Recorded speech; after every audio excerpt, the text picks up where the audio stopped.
we should start with this email, first of all, that you got from them, Oh, I don't. which was very pun-heavy. I don't have the email with me. This is my other notes, but I can tell you the email that was sent to us by Indifferent, which is the studio that made this game. It was full of puns because the game is called Bear With Me. So the whole email was full of like pause puns and bear puns and. Which some marketing people like use the email chain as kind of like their own venue for stand-up comedy that they never had a chance to really explore. All their suppressed creativity flows through their PR emails. Do you feel any suppressed creativity in Bear With Me? And if it wasn't for you, all of these amazing, adorable, indie, fluffy games. I like the cute ones. And by fluffy, I mean with fluffy characters in it. Yes. Without you, we wouldn't cover this stuff on GameTrailers. So thank you very much for checking this game out. I hadn't heard of this. Tell me about Bear With Me. Bloodworth sent this to me, and I read that email, and I said, yes, absolutely, I'm in. Bear With Me, it's point-and-click adventure. It harkens back to those more like 90s point-and-click adventure games that we know and love. You play as a little girl, and you're in your house. It's late at night. You've woken up because you've heard a strange noise. And you can't find your brother, who you automatically go to searching because you're scared. So you call upon the help of your teddy bear, who's also a private investigator named Ted E. Bear. And his desk is in your closet. That's where his office is. And so you call upon his help to find your missing brother. And basically, that is the game. You're pointing and clicking through items to pick up clues and then trigger different events and. So is this kind of like Where the Wild Things Are, where like we're led to believe maybe that like this isn't that big of a deal, and she's just kind of like making a big theatrical play of the whole thing, or is this going to have some like terribly horrific, scary ending that is just going to catch you by surprise? It's funny that you asked that because that's my thinking on it. Because right now you can just play the alpha. You can play it free on Steam, I believe, but. It's very brief, and you get the impression that there's more to it. Like there are boxes all over your house, and after playing Gone Home, my thought is that maybe their parents are getting divorced or something, because she has that moment where she's going through the hallway looking for her brother, and she says, what are all these boxes?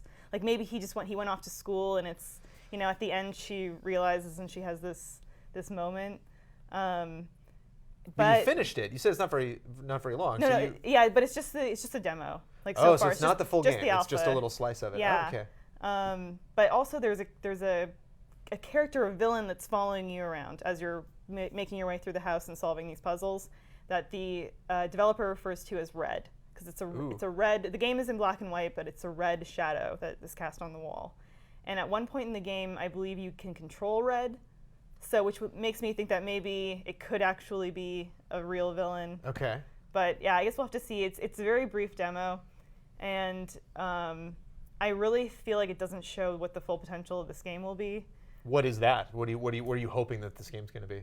I wanted to have some more interesting puzzles, because basically in the demo it was just point and click investigation, and you assemble, you do a little bit of item crafting, but that's it. But then watching the trailer for this, I saw that, they have all kinds of different puzzles that you're going to encounter. So I really hope, I have such a love-hate affair with early access games, because I know it's important to the publishers and developers, but sometimes it can be such a turn-off with the game, and I really like what fundamentally this game is doing and how it looks, and I love those point-and-click games. So I hope that there's more to it than... Well, do you think it's smart for them to cut it off, to not give you the whole experience, but to actually say it sounds like the story is very important to them? Where they're we don't want you to get into parts of the story that we don't feel are ready yet.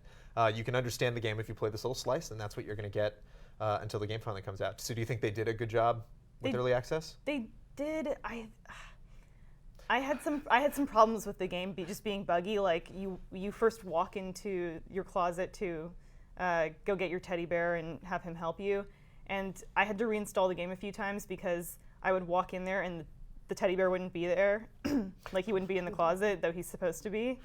So I'm like, okay, well, it's still buggy and they're still working on it. But you want to give the best impression that you can of your game, and so that people will continue following it and supporting it.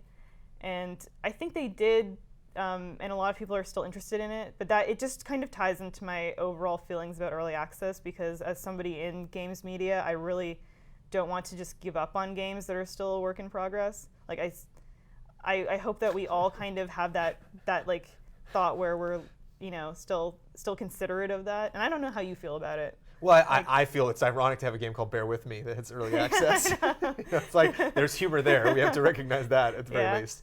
I think it's something, it's like DLC. It's something that there's a really wrong way to do it and a really right way to do it. And I think when I see people kind of fumble it, I don't, you know, I'm not like, shame on you. You should have known better, because it hasn't been in existence for that long. So I think it's something that we'll get used to as a culture, and we'll understand, like, this is what consumers want, this is what they don't want.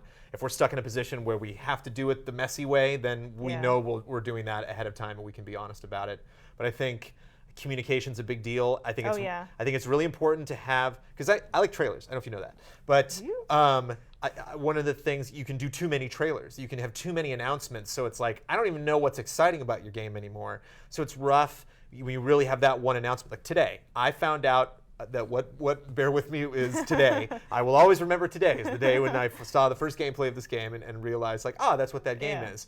So what'll be really good is that I'm not constantly reminded of people of this buggy early access thing that's not working. It'd be really nice if this just kind of left my mind, and then when they're ready, it comes back in a big way. It's totally ready. Everybody can talk about it. Everyone can recommend it. We can really critique it, give it a score, figure out if it's worth the price of admission.